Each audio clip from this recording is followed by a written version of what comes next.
Les périodes incertaines comme celles que nous traversons amènent leur lot d'inquiétudes, de croyances. En ces temps de crise sanitaire, le Mystère des Cartes vous propose d'entrouvrir les portes de l'hôpital. Lieu de science, de rationalité, des pratiques inattendues s'y déroulent pourtant, vous allez l'entendre. Ce n'est pas toujours repérable pour un regard extérieur, elles sont parfois cachées au fond d'un couloir de service, d'une salle de pause. Pour lever le voile sur ces pratiques, nous avons joint Marie-Christine Pouchel. Bonjour madame. Madame Pouchel, vous êtes anthropologue, directrice de recherche émérite au CNRS. Depuis les années 90, vous étudiez entre autres le milieu médical. Vous avez travaillé sur les pratiques magiques à l'hôpital. Madame, quelles pratiques de ce type avez-vous pu observer dans le milieu hospitalier ? Je n'ai pas observé de tournage de table, d'écriture automatique.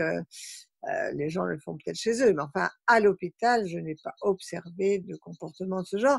J'ai observé des comportements rituels chez les soignants, chez les médecins, chez les chirurgiens, mais je n'ai pas observé d'action du médium tel qu'on peut en voir dans un cabinet de médium, bien sûr que non.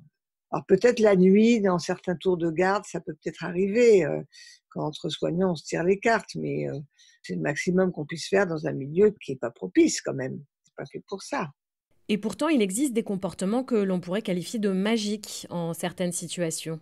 On peut dire qu'il y a des comportements qui relèvent de comportements magiques, en effet, et qui sont dus aux dimensions émotionnelles qui sont particulièrement fortes dans des milieux à risque, les hôpitaux, parce que quand même, on risque sa peau bien souvent, surtout en chirurgie. Et en réa, on est en réa, pourquoi? Parce qu'on a une ou plusieurs défaillances vitales, ce qui veut dire que là aussi, la vie et la mort sont sur une ligne de crête qui est très étroite, voyez? Donc ça suscite des comportements qui sont en effet magiques. Maintenant, c'est pas forcément l'évocation diabolique avec je sais pas quoi, le pacte signé avec le diable, c'est pas ça. C'est autre chose. La magie, c'est beaucoup plus simple que ça, au fond. Alors, quelles sont les pratiques rituelles que vous avez pu observer en tant qu'anthropologue au sein des hôpitaux ?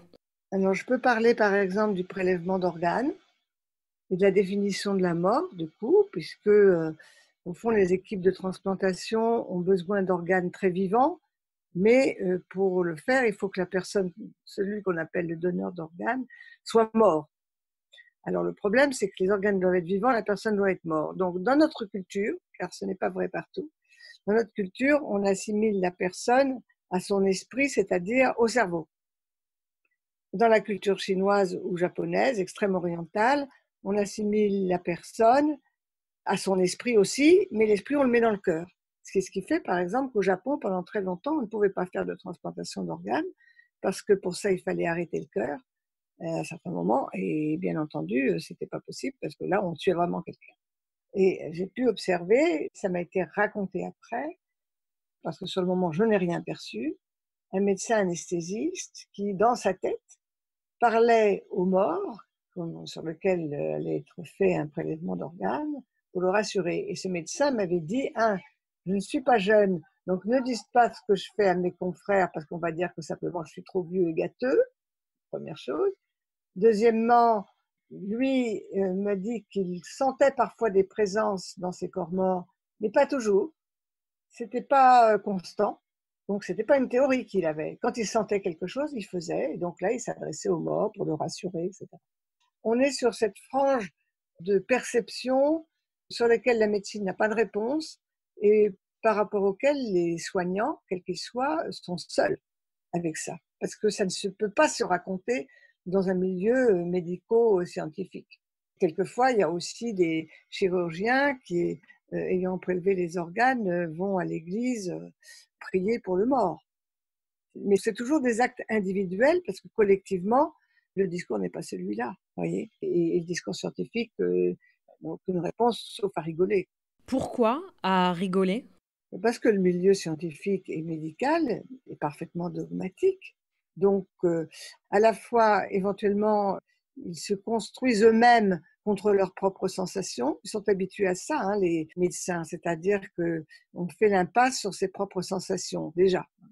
Et bon, donc si vous voulez, on est dans un système scientifique dogmatique, dominant, et donc qui s'oppose violemment à tout le reste. Et ça, on n'en est pas sorti. C'est peut-être particulièrement vrai en France, alors que les pays anglo-saxons ou scandinaves sont parfois beaucoup plus empiriques, pragmatiques, et donc ils se servent de ce qui marche. Et alors, justement, en France, vous avez observé très concrètement des pratiques magiques? Par exemple, l'histoire des revenants, ça s'est passé en réanimation. Le jour où, après une toilette mortuaire que j'avais partagée avec les soignants, certains soignants m'ont confié que dans certaines parties de la réanimation, ils ne voulaient pas aller chercher du matériel manquant quand il y avait personne dans cette unité, parce qu'ils sentaient des présences. Quelqu'un m'a dit: «Mais oui, mais dans cette unité, quand il y a pas de patient, quand je dois aller chercher un produit, j'ai peur d'y aller, je sens des présences, il y a une sorte de vent». Donc ça s'est dit, beaucoup, mais on était entre infirmières et aides-soignantes. Les médecins étaient peut-être pas là, mais les médecins, quoi qu'ils en pensent, ils ne peuvent rien dire parce qu'eux, ils sont censés divulguer la bonne parole scientifique. Donc de toute façon, ils n'en diront quelque chose qu'entre 2 yeux, pas collectivement.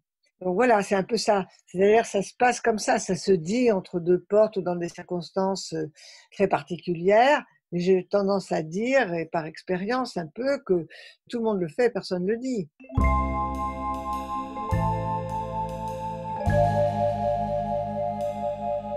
Dans la pratique de soins à proprement parler, vous avez fait des observations dans des hôpitaux français? Il y a eu une émission de télévision qui l'a montré, hein, donc je ne trahis aucun secret évidemment, hein. Alors à Clermont-Ferrand, donc aux urgences, ce sont des listes de services de médecins à appeler selon les cas. Mais ils ont aussi dans un coin de cette liste, 2 ou 3 toucheurs de feu qui peuvent appeler en cas de besoin, quand un brûlé arrive. Qu'est-ce que c'est un toucheur de feu? Eh ben, c'est les personnes qui ont justement hérité soit familialement, soit de quelqu'un, de barrer le feu, d'arrêter le feu. Toucheur, bah, parce qu'il touche un peu, mais il touche pas beaucoup, hein. C'est plutôt du magnétisme qu'autre chose. Mais on ne sait pas ce que c'est. Et eux ne savent pas. Mais pour une brûlure localisée, on va dire, une forte brûlure, deuxième, troisième degré localisée, là, ça marche très bien. Et ça marche très bien sur les brûlures de la radiothérapie, quand on a un cancer, par exemple du sein, et que la radiothérapie brûle les tissus.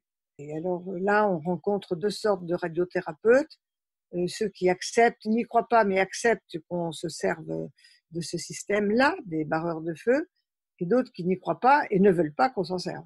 Mais ça fonctionne très, très bien. Moi, je connais plusieurs patients qui n'ont pas du tout eu la peau brûlée, après des séances de rayons, alors que normalement, ça devrait être le cas. Et généralement, ils le font gratuitement.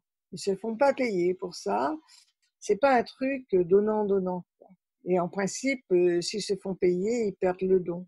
Donc on reste dans quelque chose qui était très ancien chez nous, qui a disparu depuis très longtemps, qui est que la guérison, c'est quasiment un don de la nature, si c'est pas un don de Dieu, mais ça ne se monnaie pas. Alors aujourd'hui, on est très loin de ça, évidemment. Comment agissent les toucheurs de feu sur les brûlures? Je pense à une vieille dame que je connais bien, qui le fait, qui l'a hérité d'une amie de sa grand-mère qui lui avait donné ce don. Elle met la main au-dessus de la zone ou à 1 centimètre, ou peut-être elle touche quelquefois. Elle ne dit absolument rien. Est-ce qu'elle dit des prières? Je n'en sais rien. Et elle laisse un moment. Je pense qu'elle l'arrête quand elle sent que c'est fini, mais elle ne sait pas pourquoi, hein. C'est tout. C'est pas sensationnel. Je veux dire, on va pas faire venir les caméras de TF1 pour montrer une grande première, hein. C'est pas du tout ça. On ne voit rien, on ne sent rien, mais ça fonctionne et on peut pas l'expliquer. Et là, peut-être que la science pourra l'expliquer un jour d'ailleurs, mais pour l'instant, quand la science ne comprend pas quelque chose, bien ma foi, elle pense que ça n'existe pas. Et vous savez, Pasteur, quand il a voulu démontrer l'existence des microbes et la façon dont il n'y avait pas de génération spontanée, personne ne l'a cru. Moi, je n'exclus pas du tout le recours à la médecine académique. Évidemment, j'ai recours pour moi quand j'en ai besoin. Mais je n'exclus pas non plus le recours à des médecines alternatives, qu'on peut appeler magiques si on veut. Maintenant, quelquefois, il y a des aspects un peu magiques en salle d'opération parce que il y a des mots qu'il ne faut pas prononcer, il y a des choses qu'il ne faut pas dire, il y a tout un rituel qui n'est pas enseigné à qui que ce soit. mais qui se transmet parce que c'est des milieux où on a peur. Tout le monde a peur en salle d'opération, y compris le chirurgien. Parmi vos études publiées, on peut lire celle sur la chirurgie au Moyen Âge. Que vous évoque la crise sanitaire que nous traversons en ce moment dans l'histoire ? Tout le monde va vous parler de la peste de 1348. Dans l'histoire, il y a eu très souvent des épidémies.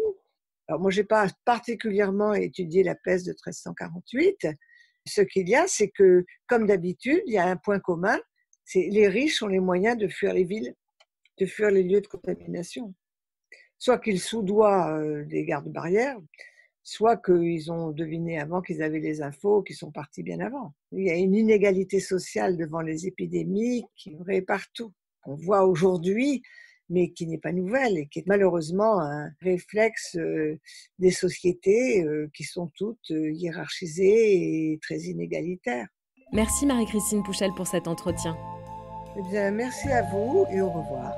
Ce podcast a été réalisé dans le cadre de l'exposition Cartomancie entre mystère et imaginaire. Elle se tient jusqu'au dimanche 7 juin 2020 au Musée français de la carte à jouer à Issy-les-Moulineaux.